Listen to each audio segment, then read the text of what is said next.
చాలా సంతోషం.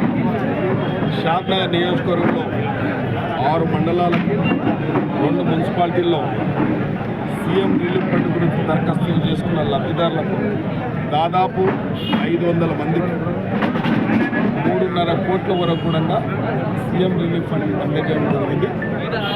ఈ ప్రభుత్వం ప్రజాప్రభుత్వం, ప్రజలకు అనుకూలంగా ఉండే ప్రభుత్వం.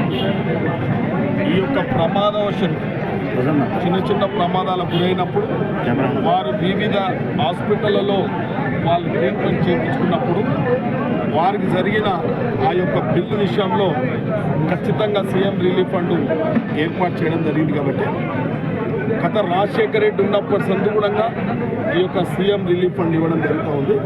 ఈ ప్రభుత్వం వచ్చిన తర్వాత ఏ యొక్క కార్యక్రమానికి నిర్లక్ష్యం చేసినప్పటికీ ఈ యొక్క సీఎం రిలీఫ్ ఫండ్ కానీ, కళ్యాణ లక్ష్యం కానీ, షాదీ ముబారక్ కానీ ఎక్కడ ఇబ్బంది లేకుండా ప్రజలకు అండగా నిలబడ్డ ప్రభుత్వం ఏదైనా ఉందంటే ఇది రేవంత్ రెడ్డి గారి ప్రభుత్వం, కాంగ్రెస్ పార్టీ ప్రభుత్వం. కాబట్టి ప్రజలు మీరు దీన్ని అన్ని కూడా సద్వినియోగం చేసుకోవాలని కూడా మరొకసారి ప్రజలకు విజ్ఞప్తి చేస్తున్నాం.